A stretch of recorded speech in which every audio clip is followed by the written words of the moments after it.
उड़ल वे कांगा दर सजड़ा दे तू तो बोली मिठड़ी बोली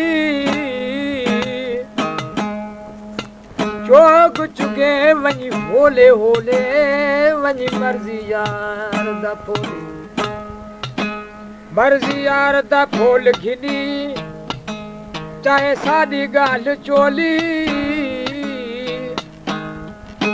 लड़ लंघती ता वनी वार सुकोनी अला कलड़ा यार करना रोली।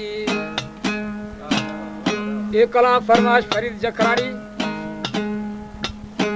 जावेद बाजकानी, लियाकत जखरानी, शौकत बालकानी, मीर बालकानी, शेर अली बालकानी, शायर अमीर दीन बाजकानी, बाबन बाजकानी।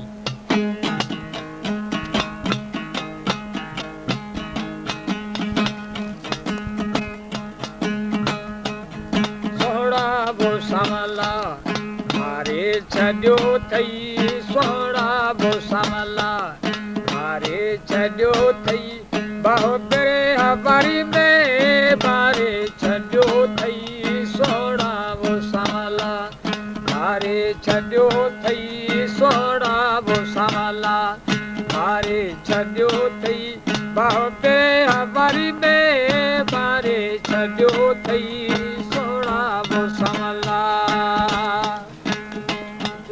हमारे YouTube चैनल तनवानी टीवी को सब्सक्राइब करें और बेल आइकन को दबाएं ताकि हर न्यू वीडियो आप तक पहुंच सके।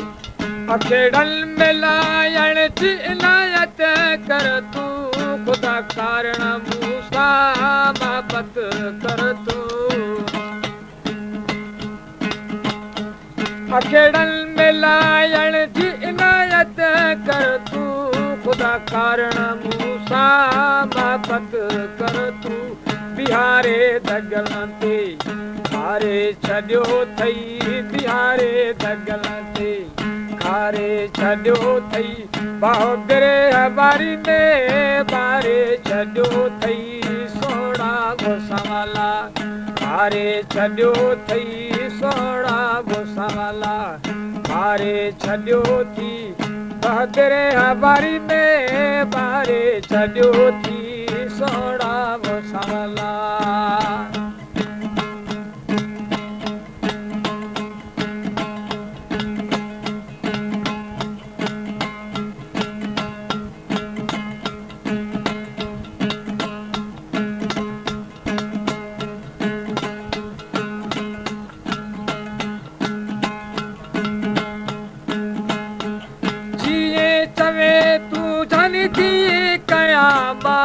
खुदा जो कसम सिरड़ो डियामा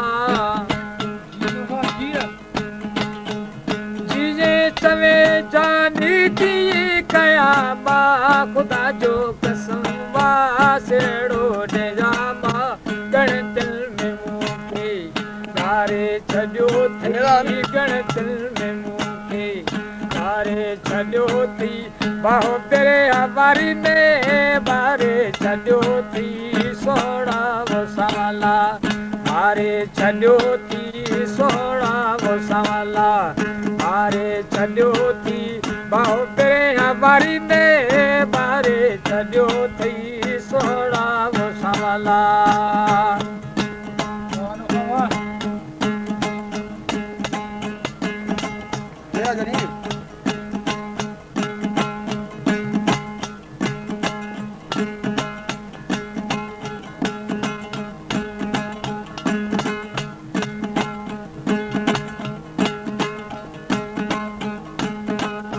उदासी दुखन में वो चकड़ जी वयो बा, के डोला शारी तो में अर्जी वयो बा।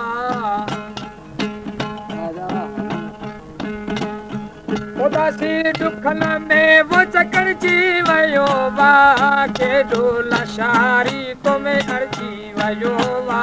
असीं दर पंजे ता धिकारे छड्यो थई, असीं दर पंजे ता धिकारे छड्यो थई, बाहो बेरे अवारी में बारे छॾियो थई सोहणा वसाला बारे छॾियो थई सोहणा वसाला बारे छॾियो थई बाहो बेरे अवारी में बारे छॾियो थई